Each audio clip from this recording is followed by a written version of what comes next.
Hello guys, what's up and welcome to the new tutorial from the SketchUpArchStudio. In this tutorial, I'm going to show you how we can create some super realistic exterior render in Enscape and how we can improve and make our renders much better in Enscape.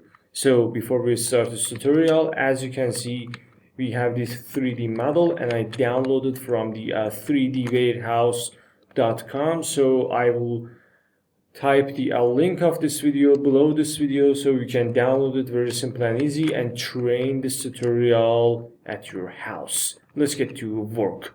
As you can see, this type of 3D model usually likes to be some type of clinic or something like the hospital or something like the modern house. So you name it, what is this building in the comments.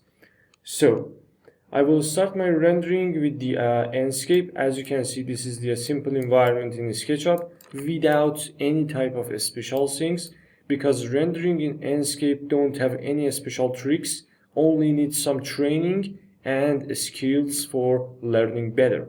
So I'm going to maximize the Enscape in here, and I want to hold the RMB so I can go to the backward. And first of all, I want to go inside these trees, so don't worry about the position of your camera. Something like that can be really good. Alright, this frame is really good. I'm gonna start my job with the save frame in Enscape. So I'm gonna click on the save frame at the top side, like that. And I will start my job with the visual setting. As you can see, the environment is not really good and we don't have any special HDRi for our render, and it makes our render a little bit artificial, not realistic. So I will click on the visual setting in here and start my job with the skybox and change my source from white ground to the white cubes. As you can see, now we have many type of cubes in our environment, and I can show it to you. This environment is right now like this. So I will come to my rendering position, something like that. When you capture your building in some angle like this, from the downside to upside, or you have more sky in your 3D render, you can use the 2-point perspective or 2-point projection for your job. And now you have better view and complex building in your environment. So I will move my camera in here, click on the visual setting, and start my job with the field of view. So I will decrease the field of view to focus on my building, something like that, for example. And the number is about 58 or 57. It completely depends on you.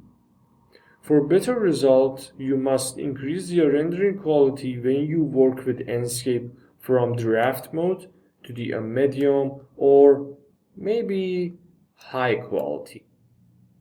As you can see, the shades, shadows and ray tracings are completely changed, and now I can turn off the auto exposure and re-expose my render another time.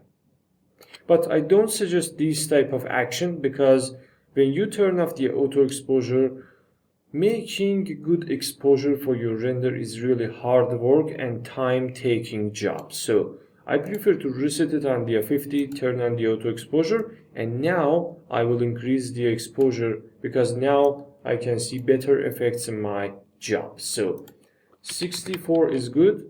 When you have this type of building with some same facade design all over it, like this one, as you can see, we only see white color in our facade.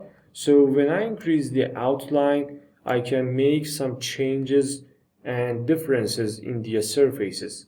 So outline is about 15%, and I think depth of field can be increased. So I will turn on the depth of field, turn off the autofocus, and now we are in the blur mode. So I will play with the focal point, and you can see some shiny line in the Enscape environment. I will focus on these edges in here, because in architecture, when you focus on the edges, you can show your job much better. So something like this can be good. and I will decrease the depth of field a little bit to some number about maybe 17%. In the image bar, I will use the auto contrast, and now we have better brightness in our job. So saturation and color temperature is really important. So I will decrease the color temperature because I need some warm render. Something like that, for example. Some number about 6000 Kelvin. And the saturation can be increased to some number about 104%. In the motion blur, we only use it when we want to create animation. So right now I only want to render this shot. Bloom is not really important because I need some sharp render. And lens flare is some number about 32%. Vignette helps you to create some dark effects in your camera frame. So right now, when I increase the vignette, as you can see, we can see these changes. Not bad, it can be better, but I prefer to use some high value in this special render. For example, 42 can be good. And chromatic aberration is related to these edges.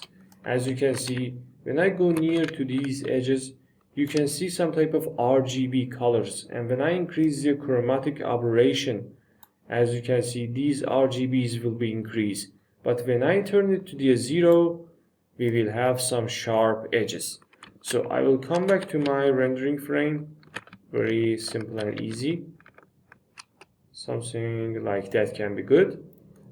And in the atmosphere, I will turn off the fog option to the 0. Some brightness related to the sun power. Before I increase it or decrease it, I will close the visual setting, hold Shift and RMB on my cursor, and move my cursor to reach to the best lighting for this job. Maybe some type of lighting like that can be really good for my job, or I can turn it to the daytime, something near to the sunrise, about the for example maybe 720 or 718. And if I want to rotate my sun but I don't know how, you can hold Ctrl on your keyboard, immediately press U or I on your keyboard and change the sun direction. Something like that can be really wonderful for my job. And as you can see, this render is much realistic than the previous render real time. So I will click on the visual setting in the skybox. I want some clear sky, so I will turn off the source amount, variety, and density, like that. So as you can see, this render is really incredible, and you can see the changes very simple and quick in Enscape. Contrail is related to the airplane's jet fly, so when I increase it, as you can see, it will increase for us. I can hold it for some graphical reasons, or I can remove it because I need some clear sky. In the output, we have the final step for the rendering. So in the general point, as you can see, we have the resolution. I can change it to the Ultra HD, and you can see the resolution numbers in here, or I can change it to the custom mode. Right now, I prefer to use Ultra HD. My file format is the PNG. If you want to create some realistic architecture project, always use PNG because have better quality than the JPG, and the size of images in PNG is much heavier than JPG. In the atmosphere, everything is good for us. I only want to turn the shadows a little bit sharper, so I can use the shadow sharpness parameter in here, and when I increase it, as you can see, these changes will be happening on your screen. 74 can be good, and some brightness is some number about 72. Ambient brightness related to the inside of this building, and when you increase it, inside of the house will be optimized with the outside of the house. But right now we don't need it because we can't see much details about the inside of this building. Intensity of the wind is about 0, and in the image bar I will turn the lens flare a little bit down to the 22. And I think in the main bar, I can reduce the outline to the 6, for example. Now we have better edges, as you can see. So all of these parameters is completely depends on you and what you want from your render.